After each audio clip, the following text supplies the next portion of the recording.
Coming up in today's newscast, Attorney General Mandelblit insists that it's his duty to publish his recommendations on the investigations into the Prime Minister before elections in April.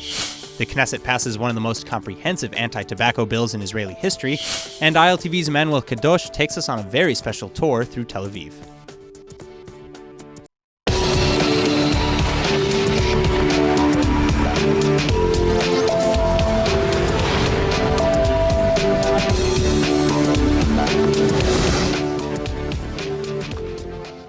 According to an Israeli Channel 2 news report on Tuesday night, Attorney General Avichai Mandelblit is seeking to announce his decision on whether or not to indict Prime Minister Benjamin Netanyahu before the upcoming elections. Mandelblit is said to have been consulting with top judicial officials, including former attorney generals and Supreme Court justices, on whether he can legally announce a pre-indictment hearing for Netanyahu ahead of the vote. And according to the report, the legal experts advise that a decision could be published prior to April 9th. That being said, should Mandelblit decide to press charges against the Prime Minister, he would have to first announce an indictment pending a hearing with Netanyahu, only after which charges could be officially filed in court. In response to the report, though, the Prime Minister's lawyers issued a statement saying that such a decision would gravely harm the democratic process because the hearing in which Netanyahu could state his version of events would not take place before the elections, thereby skewing the public's views on him.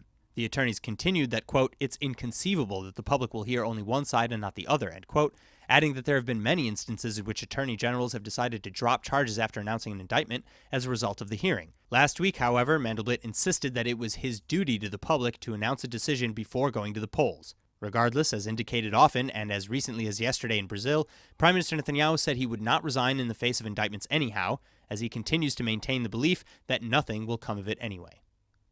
אני מבקש מכם לתאר לעצמכם מה קורה אם מדיחים ראש ממשלה לפני סיום שימוע, ואחר כך בסיום השימוע מחליטים לסגור את התיק. זה אבסורד, זה פגיעה איומה בדמוקרטיה. Newly elected Brazilian President Jair Bolsonaro was inaugurated by the National Congress in Brasilia yesterday, promising to uphold the Constitution and to fight for all Brazilians as he begins his four-year term. That being said, he's clearly fighting for himself, too, as the 63-year-old Bolsonaro drove in with a massive motorcade, dozens of armed guards, thousands of police patrolling the area, and military personnel deployed, all at his personal request. Though the reasoning is obvious, considering he was stabbed at a campaign rally in September. Still, with Prime Minister Netanyahu and many other world leaders in the crowd, Bolsonaro projected strength as he spoke to the nation. He discussed the, quote, great challenge of facing the effects of the economic crisis and record unemployment, end quote, as well as the so-called liberation from socialism and the leadership of the Workers' Party. He also spoke of plans to ease gun control laws to enable, quote, good citizens to counter rising crime and reducing public debt. But most of all, he vowed to maintain, defend, and carry out the Constitution, observe the laws, and promote the general welfare of the Brazilian people. Eu acredito muito na mudança que o Bolsonaro vai trazer para o nosso país. Por isso que eu estou aqui. Assim, é uma continuação da campanha, essa posse. Participar e assistir essa posse. Despite the thousands of supporters, however, not everyone has jumped on the Bolsonaro bandwagon.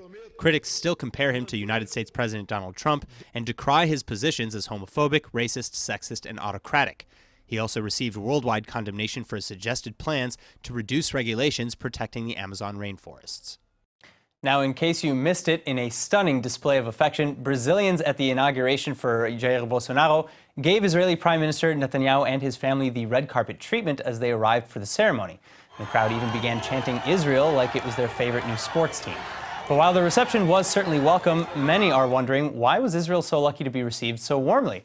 Well, here with more is the president of the International Center for Public Diplomacy in Israel, Davidi Hermelin. Davidi, thank you so much for coming back. Shalom. All right, why was Israel received so warmly? I mean, not that I'm complaining, but where did that come from? Well, to be honest, I spent about a month in Brazil, and most of the people in Brazil just don't know what Israel is. Which begs the question more. But I think that you can see the warm welcoming by the new elected Brazilian government. And this is now a window of opportunities, because before we had very, let's say, problematic government from Israeli point of view. Now we have a window of opportunities, and the big challenge is to add to this good connection with the new Brazilian government, also good relations between the Israeli people and the Brazilian people. Because if in few years from now, I hope not, but let's assume that it is possible that there will be again a very hostile government as it used to be before. So at least let's use this opportunity now to develop the ties with the Brazilian people themselves, to make sure that the next Brazilian government will not be again anti-Israeli. So, okay, along those same lines then, is that perhaps where the idea to come out with the commemorative stamp with Netanyahu's face on it that says savior on it? You must understand, we have to understand that Netanyahu now is considered in the entire world as the greatest leader in the democratic world. Okay, maybe the most important leader now, leaders are Trump and Putin, but Netanyahu is the most appreciated leader amongst all the countries. And I hope that between us, that as Likud member, to be honest, we must be honest, that the voters in Israel will recognize this status also here. Okay, but let's stick in Brazil though. Okay, apart from the obvious benefits that Brazil may get, and Israel will also get obviously from an additional friend in Latin America, but you know, what are the two really trading that wasn't traded so much before? Because you mentioned that there was a more hostile government in Brazil before, but there were still ties. Yes, but Brazil was, let's say, Palestinian background. And it was like the playground of the Palestinians. They do whatever they want there. They did whatever they want there in the government and among the official institutions. And now, sometimes we have good news, and let's just celebrate it. But we should remember that everything is flexible in other countries, also here. And let's use this opportunity to make sure that those relations will be real and not just for a short distance of time. All right. David Herman, thank you so much for coming in. As always, it's a pleasure. Thank you. All right, now with more news from Brazil, after meetings with the Prime Minister Benjamin Netanyahu, the President of Honduras, Juan Orlando Hernandez, and the United States Secretary of State Mike Pompeo, it was officially announced that Honduras will move their embassy to Jerusalem. And ILTV's Joy Gavijon is here with more on the news.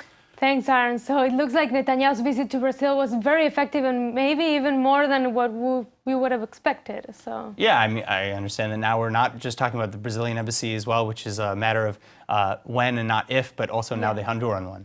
Right. So after the meeting between the three leaders, they issued a joint statement where the three nations announced that they will go ahead with a plan to move the Honduran embassy to Jerusalem and also upgrade the Israeli consulate to an actual embassy in the capital of Tegucigalpa. That's major. That's a huge announcement. Yes, it is. And according to the statement, this alliance agreed to strengthen political relations between the three nations and coordinate cooperation on development in Honduras. And in his Twitter, President Hernandez wrote, quote, "The U.S., Israel, and Honduras are uniting as strategic allies committed to development and security of their people. This alliance will bring big results and a positive impact to the people in Honduras." All right, well, so, okay, this is welcome news.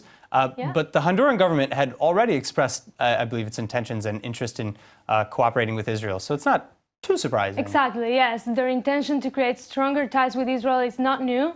And actually, according to Hernandez, during the meeting with Netanyahu, they also reached agreements to cooperate in cybersecurity, irrigation systems, agriculture, innovation in education.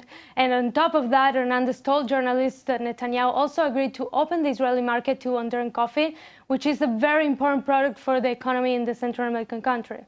All right, well, speaking very selfishly, so far, that's the best news that I've heard. About the coffee. But it sounds very promising for the relations with Honduras in general and all of the Latin countries, including, of course, Brazil. It does, and Netanyahu also took some time to meet with the President of Chile, Sebastián Piñera, and during their meeting, they talked about ways of deepening their economic relations and also talked about opening new direct flights between Santiago and Israel. All right, well, I guess a lot would happen after this trip, but the news is way more than I imagined, which is good, I think. And I can't wait to see all these other updates and how these deals end up playing out. But in the meantime, thank you for the update, Joy. Thank you, Aaron. All right, also on the sidelines of the inauguration ceremony for Brazilian President Jair Bolsonaro on Tuesday, United States Secretary of State Mike Pompeo reassured Prime Minister Benjamin Netanyahu that the United States would continue to cooperate and coordinate with Israel over the Middle East, regardless of the American troop withdrawal from Syria. Netanyahu, in turn, expressed his gratitude for the strong and unequivocal support that the United States has long given Israel. I'm delighted to see Secretary of State Pompeo, our good friend Mike, the second time, I think, in about a month. We have a lot to discuss. We're going to be discussing the intense cooperation between Israel and the United States. which will also deal with the questions following the decision, the American decision on Syria, and how to intensify even further our intelligence and operations cooperation in Syria and elsewhere to block Iranian aggression in the Middle East, to roll it back. The United States currently has some 2,000 troops stationed in Syria, and Israel is concerned that the United States troop withdrawal will create a vacuum in the region, allowing Iran to increase its foothold in the country. Perhaps in light of this worry, the White House has backtracked from its initial plan to withdraw within 30 days, and now the exit has been extended to 4 months, allowing a slow and gradual shift. Additionally, Secretary of State Mike Pompeo reiterated that Israel's security is still paramount to the United States and that no withdrawal will change that. Thanks. I'll just add, it's great to see you again, Mr. Prime Minister. It's wonderful. The decision the President made on Syria in no way changes anything that this administration is working on alongside Israel.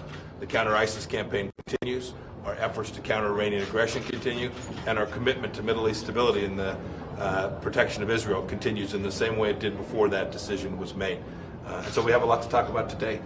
You all have done good work in Operation Northern Shield. We understand the threat that violation of Israeli sovereignty presents to the region and to the country, that threat from Iranian Hezbollah, and we'll work closely together to make sure that we get this right. Switching back over to politics now, longtime J-Post columnist and Israel advocate Caroline Glick announced today that she will be joining Naftali Bennett and Ayelet Shaked's new party, Hayamin Hadash, or the New Right. Described by Bennett as a relentless Zionist fighter, Glick vowed that together with her new colleagues, they will, quote, protect Israel, increase its security, and enact truly right-wing policies, end quote. Meanwhile, Labour Party leader Avi Gabay is coming under fire from Hatnuah Party leader Tzipi Livni, a day after surprising Livni with the dismantling of the Zionist Union. In an interview on Wednesday morning with Israel's Army Radio, she slammed Gabay, saying, quote, my candidate for prime minister was Avi Gabay, but anyone who saw what happened yesterday understands that he is not a real candidate. He has no worldview, end quote. She also criticized the manner in which he decided to end their partnership and said that they both felt uncomfortable in the partnership, but that, quote, I felt obligated and he ended it in a very ugly way, end quote. As for Livni's political future, however, she indicated that she would still be open to political partnerships with any of the new emerging parties, mainly Benny Gantz's and Moshe Ya'alon's parties, adding that she would even be willing to give up the #1 slot if it meant overthrowing Netanyahu. She said, quote, I have an ideology, something you can't say about Gabay, end quote. Meanwhile, Avi Gabay was forced to defend his position following the criticism of the humiliating manner in which he publicly ended his partnership with Livni. He doubled down, though, saying that it was the right decision according to the polls. But in fact, recent polls have showed Labour now in the single digits, the lowest point the party has ever reached. Nevertheless, Gabay continued with business as usual and on Tuesday night announced the appointment of Knesset member Shali Yachimovich in lieu of Livni as the new head of the opposition party. In other news, despite the tight-lipped seal surrounding information on the United States' long-awaited Israel-Palestine peace plan, former defense minister and Israel Beitenu party leader Avigdor Lieberman has reportedly given some details to the PA 2 weeks before his resignation in November. This, according to UK-based Arabic newspaper Al Hayat. Now, Lieberman and his office have denied reading the plan or even that it's been completed.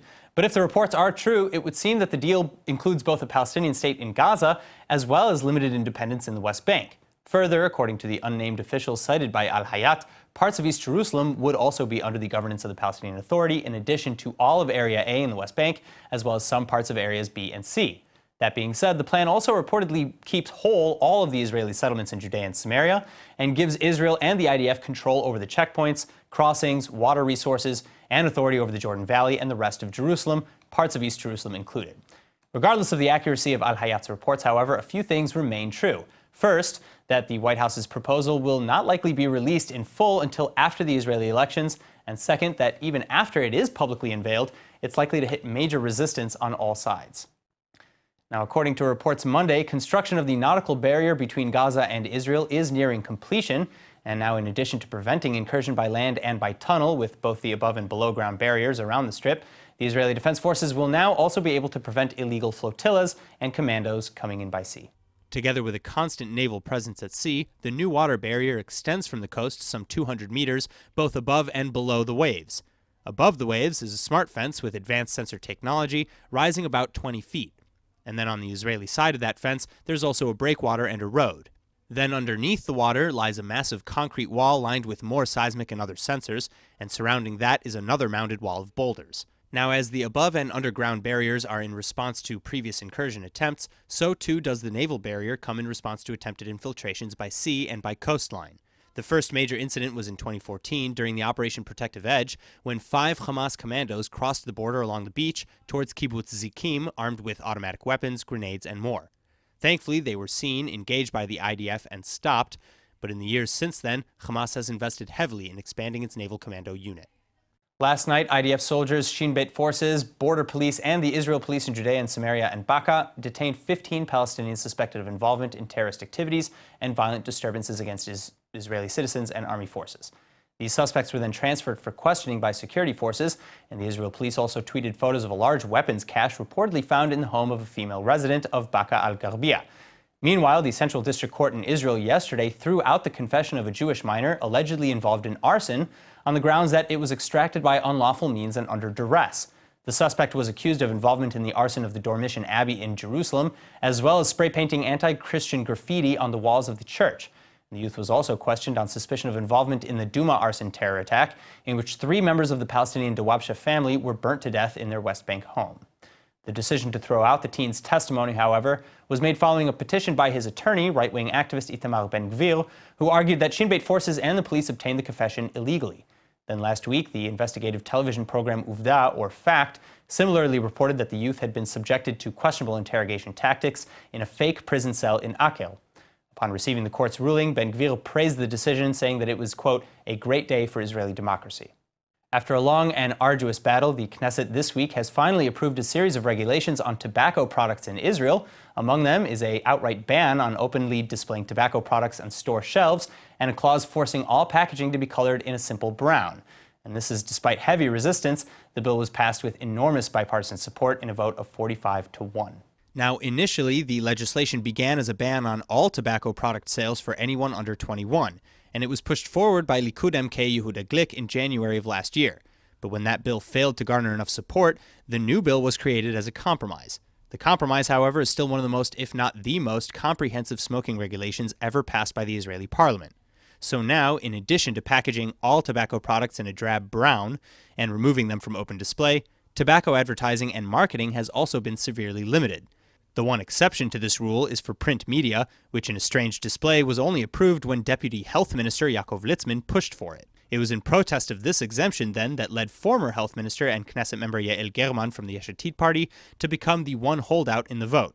Apart from that, however, even the initial critics to the law in the end voted for it. And the law comes just in time, too, allowing Israel to put the best foot forward into the new year, as smoking continues to be a major concern among the population. For example, though the smoking rate among Israelis has largely been reduced over the years, the tobacco and e-cigarette industry still earns nearly $2.4 billion a year in Israel alone, and with around 20% of Israelis still reportedly smoking around half a pack a day. The number of Israeli high-tech exits or companies that were merged, sold, or taken public sharply declined in 2018, according to a PwC Israel 2018 exits report. In fact, the report says that exits in 2018 dropped by some 33%, from 70 exits in 2017, totaling $7.4 billion, down to 61 exits in 2018, totaling $6.9 billion. Also, the average deal in 2018 stood at $81 million, compared with $106 million in the year before. However, the decline in the figures doesn't necessarily reflect industry weakness. Instead, PwC partner Yaron Weizenbluth said that he believes the decline stems from a maturity of the high-tech industry and the development of a secondary market in the sector, meaning that entrepreneurs are allowing their companies to mature and grow rather than seeking to make a quick exit as they traditionally have in the past. Weizenbluth added that a new type of investor, which is more patient with their investments, has also emerged. He says that they're willing to hold off for longer periods of time before making a sale, and that as the trend continues, the sector can expect to see fewer exits in general, but at higher values.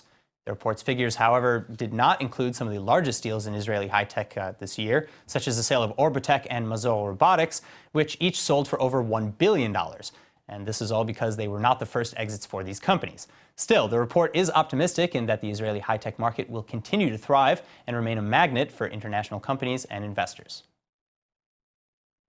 The walls of Tel Aviv are no strangers to a little street art and graffiti, and the residents of the city only have love and appreciation for it. So much so that tons of art tours are offered around the city, and ILTV'S Emanuelle Kadosh, who got the chance to join one recently, is here now with us in the studio to tell us all about it. Yes, Aaron. Well, I actually got my very own personal tour, you could say, with the owner and founder of Alternative Tel Aviv Tours, Yael Shapira. And we actually joined another tour that was already happening with one of their tour guides, Maya Ben Orosh, who is an art history major, which Yael was explaining to me throughout like the entire day that that's part of, you know, some of the criteria that she's looking for a tour guide is, you know, having somebody passionate, that's studying art history or has some background in it. Somebody who knows how to talk about art. And it was also passionate about it and wants to be there, you know? And so this piece came out yesterday on my Israel in Style episode, but I really wanted to show you a quick clip of it. All right, well, let's check it out. Yeah.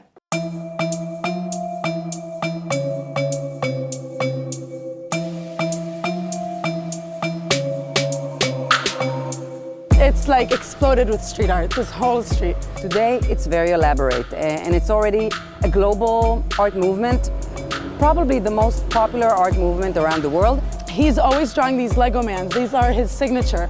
He says that when he was younger, he didn't have a TV growing up, so this is what he always played with Legos. So that's his signature. This is the color that's coming out of the spray paint. So maybe graffiti is destroying the universe, or maybe it's just another commentary on the environment. In a place like South Tel Aviv, it's all around you. And some of the pieces might speak to you personally, and you get connected, and you follow certain artists, and you go on a tour, and then you know more, and then you can differentiate between graffiti, other types of art in the streets, different artists and groups working in this field, and you have like a new hobby or new knowledge, and it helps you tour the world in a more deep way. This is the wall of a synagogue, actually. The entrance is from that way. So this is a synagogue. And this wall, before this mural was on here, kept getting graffitied over and over. And the synagogue would get mad and keep calling them up to buff it over and to clean up the wall. Every time they cleaned it up, they would put more graffiti on it. So finally they said, okay, if there's going to be some paintings on here, it might as well be ours. And they commissioned this piece. I guess we have to have graffiti on our wall. Let's keep going.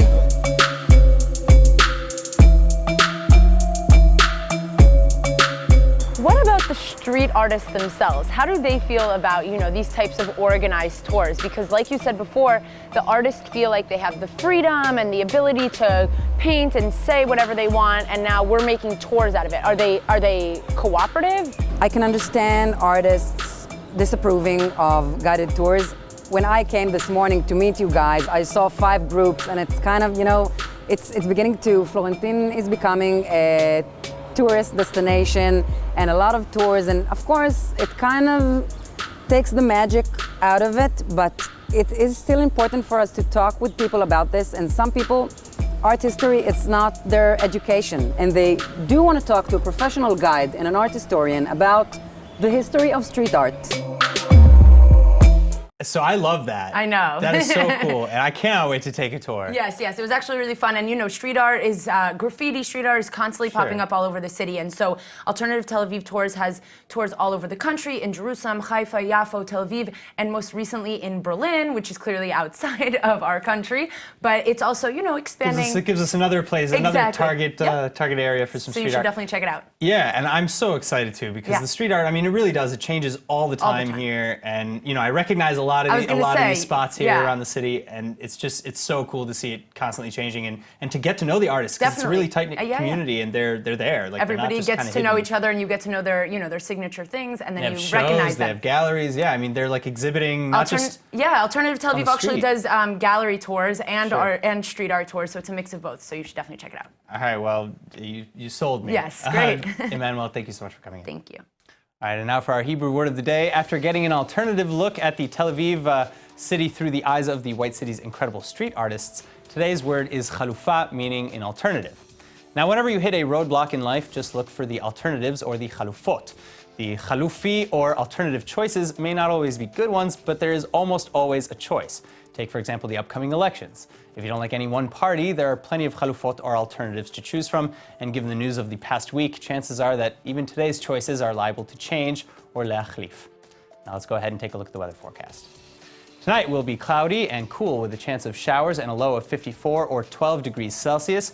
Then tomorrow will be partly cloudy and with a slight rise in temperatures to a high of 63 or 17 degrees Celsius. All right, that's it for today's news. Today's exchange rate is 3.75 shekels to the American dollar. Remember to sign up for our daily newsletter at ILTV.tv, and don't forget to follow us on Facebook at Israel English News and on Twitter at ILTV News. I'm Aaron Porras. Thank you so much for watching.